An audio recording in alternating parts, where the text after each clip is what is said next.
जन जन तक स्वास्थ्य सुविधाओं का विस्तार और तकनीक आधारित गुणवत्ता युक्त उपचार बनकर उभरा है स्वस्थ और समृद्ध उत्तर प्रदेश का आधार। यशस्वी प्रधानमंत्री नरेंद्र मोदी जी की अभिनव पहल प्रधानमंत्री जन आरोग्य योजना आयुष्मान भारत ने हर गरीब को उपलब्ध कराई है 5 लाख रुपए तक के निशुल्क इलाज की सुविधा। पूर्ण समर्पण भाव में से आयुष्मान भारत योजना ने जन्म लिया। सरकार ने तय किया कि गरीब के अस्पताल में भर्ती होने का खर्च 5 लाख रुपए तक के इलाज का खर्च सरकार उठाएगी। नए भारत का नया उत्तर प्रदेश माननीय मुख्यमंत्री योगी आदित्यनाथ जी के यशस्वी नेतृत्व में बना है चिकित्सा क्षेत्र में अग्रणी। एक समय ऐसा भी था जब स्वास्थ्य सुविधाओं के अभाव में नागरिकों को भटकना पड़ता था, इलाज के अभाव में असमय जान गंवानी पड़ती थी। समय बदला, अब युवाओं को मेडिकल शिक्षा और जरूरतमंद नागरिकों को बेहतर इलाज के लिए भटकना नहीं पड़ता। माननीय मुख्यमंत्री जी के नेतृत्व में एक जनपद एक मेडिकल कॉलेज की नीति ने नए उत्तर प्रदेश को बनाया है चिकित्सा क्षेत्र और स्वास्थ्य सुविधाओं का नया हब। ये डबल इंजन की सरकार प्रधानमंत्री मोदी जी के नेतृत्व में माफिया संस्कृति को, गुंडा संस्कृति को, दंगों की संस्कृति को समाप्त करके 1 डिस्ट्रिक्ट 1 प्रोडक्ट भी देता है और 1 डिस्ट्रिक्ट 1 मेडिकल कॉलेज भी देता है। गोरखपुर और रायबरेली में एम्स का संचालन, 6 नए सुपर स्पेशलिटी मेडिकल ब्लॉक का विकास, 5000 नए स्वास्थ्य उप केंद्रों की स्थापना, हर जनपद को लाइफ सपोर्ट एम्बुलेंस, डायलिसिस और सीटी स्कैन की निशुल्क सुविधा, हेल्थ एटीएम की व्यवस्था और लखनऊ में अटल बिहारी वाजपेयी चिकित्सा विश्वविद्यालय के निर्माण ने चिकित्सा शिक्षा और स्वास्थ्य सुविधाओं को दिए हैं नए आयाम। 13 करोड़ से अधिक नागरिकों को मुख्यमंत्री आरोग्य स्वास्थ्य मेलों के आयोजन में मिली है निशुल्क जांच एवं उपचार की सुविधा।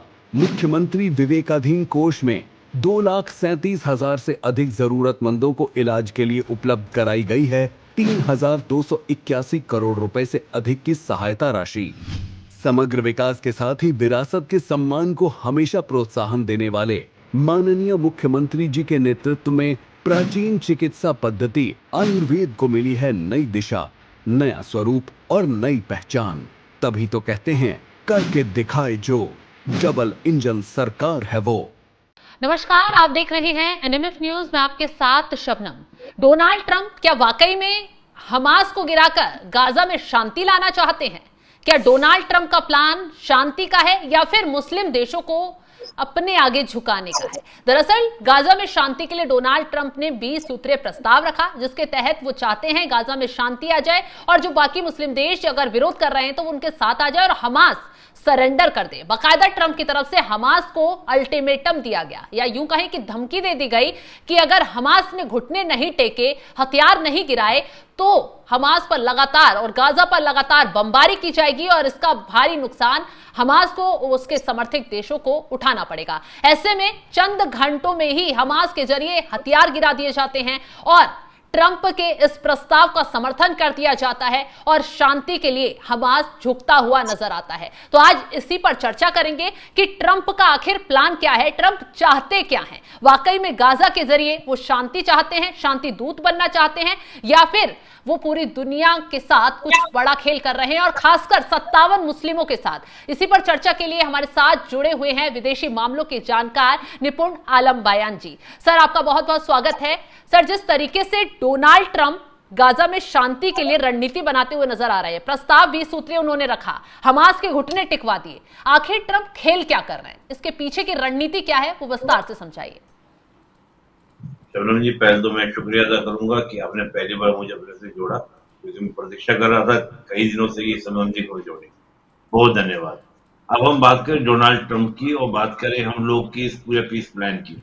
देखिए, पीस प्लान का डोनाल्ड ट्रंप का जो लाया जाना, ये पूरा एक आप प्रक्रिया देखेंगे कि सभी जो मुस्लिम देश थे वो मोस्टली जाके मिले। कतर पे बॉम्बिंग होने के बाद अमेरिका जाके मिले, उन्होंने प्लान दिया और प्लान देने के बाद में फिर इस पे चर्चा हुई। हालांकि बहुत सारी प्रतिक्रिया ये भी आने लगी हैं कि जो मुस्लिम देशों ने प्लान दिया था वो वाला प्लान नहीं था, जो भी एग्जीक्यूट किया जा रहा है, लेकिन उसका पहला चरण एग्जीक्यूट कर भी दिया गया और हमास ने कुछ शर्तों के साथ इसको मानना तय भी कर लिया है।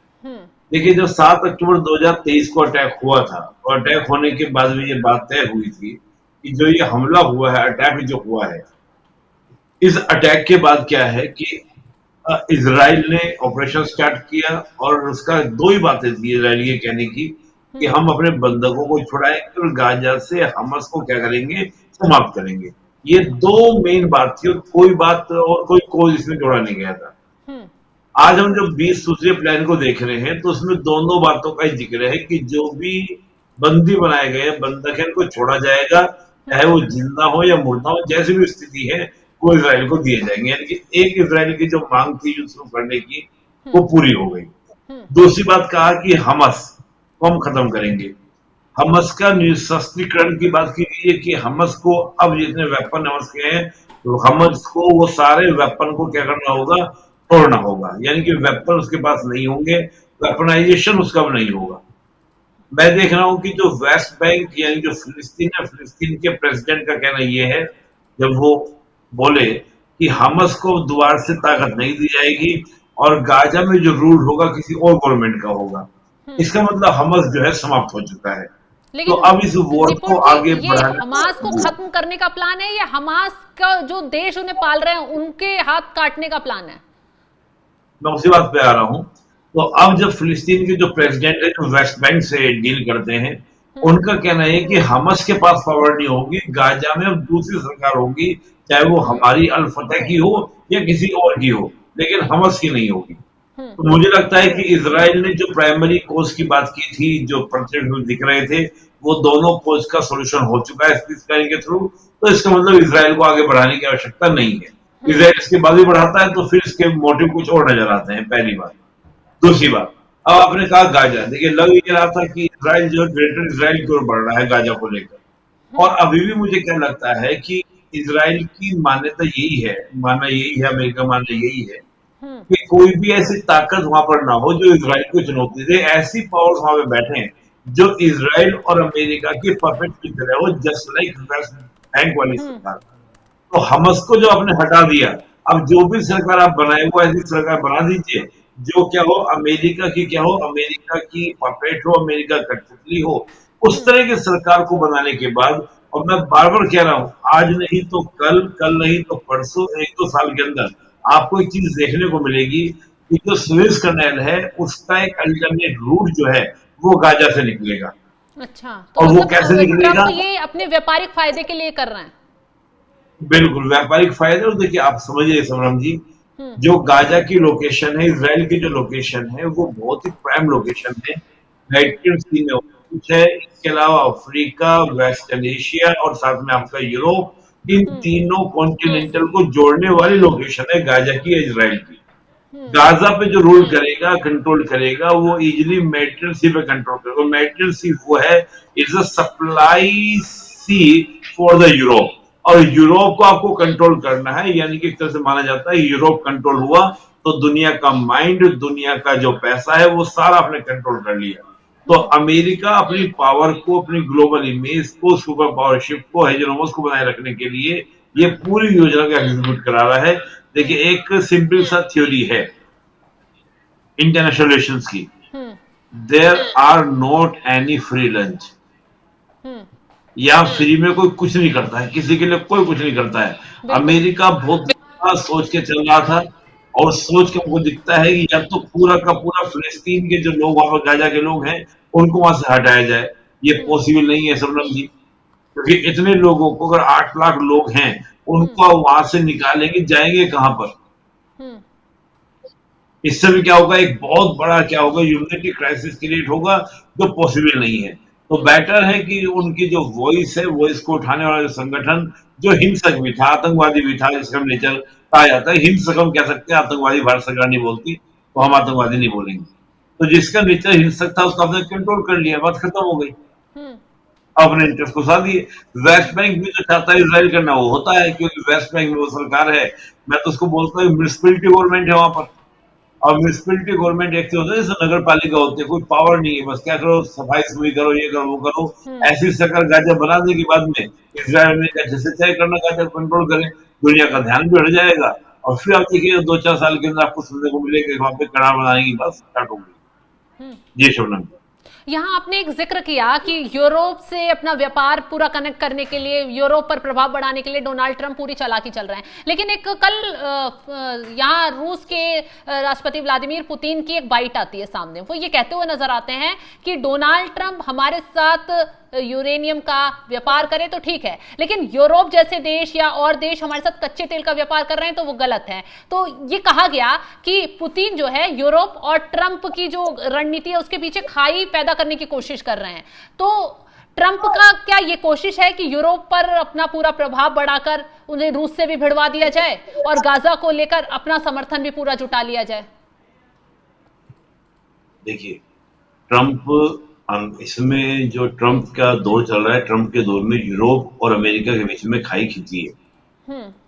मुझे तो ये भी पॉसिबिलिटीज लगती है कि आने वाले समय में नाटो रहेगा भी या नहीं रहेगा।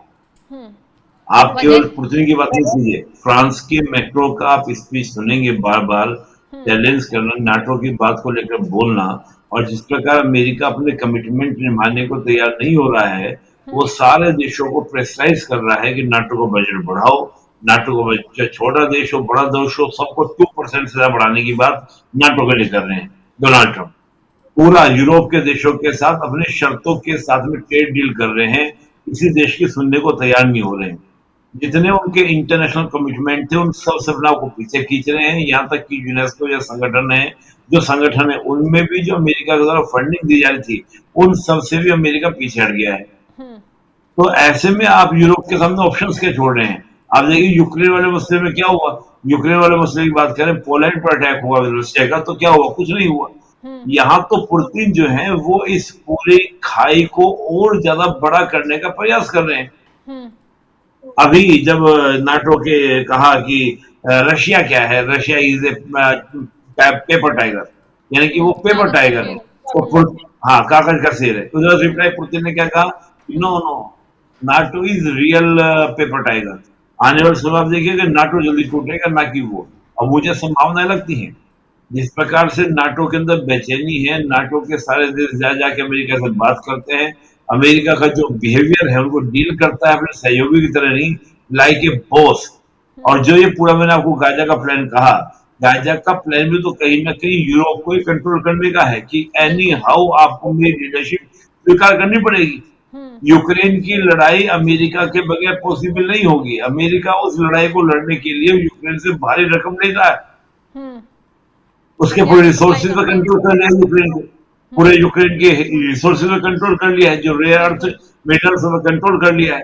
तो अमेरिका अपने इंटरेस्ट में कर रहा है और यूरोप और अमेरिका के बीच में जो खाई पिछले कई महीनों से आप देखेंगे, जनवरी 2020 जनवरी से हम देखेंगे, तो उसके बाद से लगातार यूरोप और अमेरिका में खाई बहुत सारे ऐसे इंसिडेंट्स में, तो उसको कहीं ना कहीं पुतिन साधने का प्रयास कर रहे हैं। और पुतिन ने क्या गलत कहा कि खुद तो आप क्या कर रहे हो, रशिया से न्यूक्लियर आपका फार्मास्यूटिकल में खरीद रहे हैं, न्यूक्लियर फ्यूल भी खरीद रहे हैं, अगर यूरोप खरीदा तो आपको दिक्कत हो रही है, भारत खरीदा तो आपको दिक्कत हो रही है।